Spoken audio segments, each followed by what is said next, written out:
Bonjour à toutes et à tous, c'est le retour de Carton Vert, notre format qui, vous le savez, met en avant les actions sociales et environnementales des acteurs du football.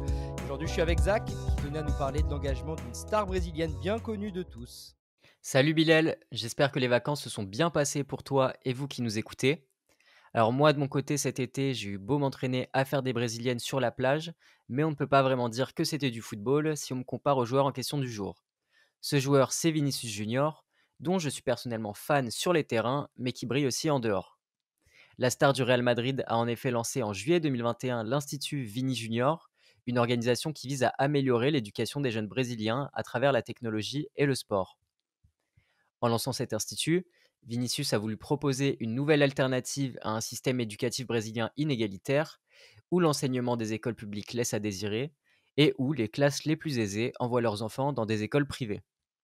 On parle quand même de la 11e puissance économique mondiale, qui a un retard énorme au niveau de l'éducation comparé aux pays de son standing. Et chez les enfants de 6-7 ans, le taux d'illettrisme était de 41% en 2021 selon l'ONG brésilienne Tous pour l'éducation. Un chiffre énorme qui a quasiment doublé durant le Covid, passant de 1,4 million d'enfants de cette tranche d'âge illettré à 2,4 millions. Ce chiffre s'élevait même cette année-là à 47% pour les enfants noirs du pays.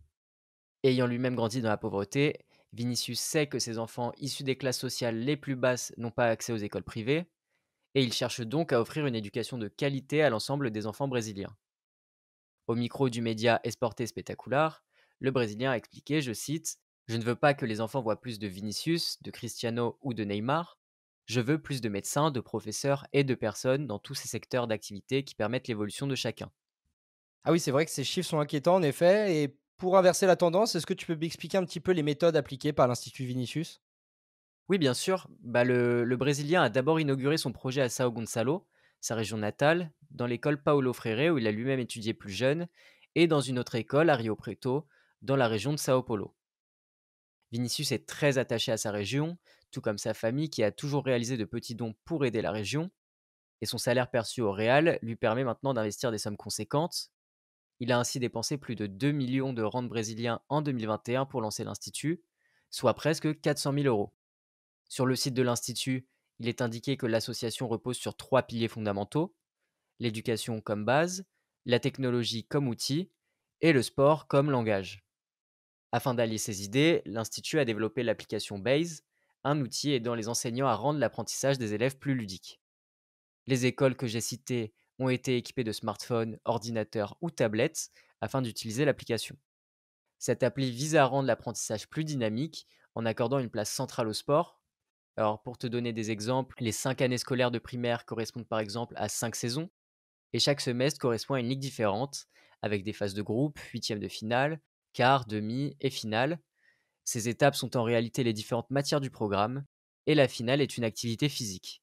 Pour maintenir l'intérêt des élèves, l'application leur attribue des points, des pièces et des trophées. On a ici une manière originale de se détacher des notes.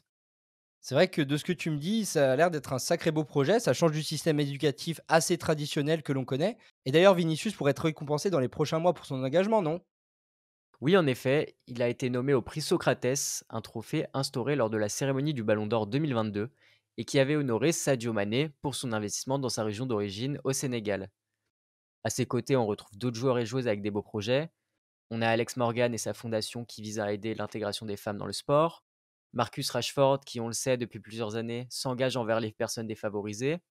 La Nigériane Azizat Oshoala, quant à elle, a lancé le développement d'une académie de football féminin à Lagos.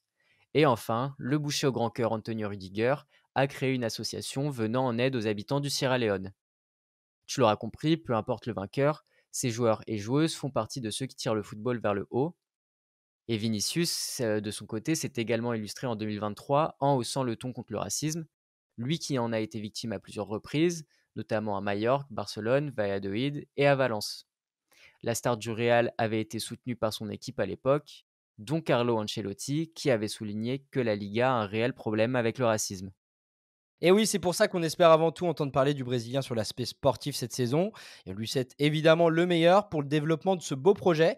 En tout cas, merci Isaac pour ta chronique. Et quant à nous, on se retrouve vendredi pour une prochaine émission de 11e art.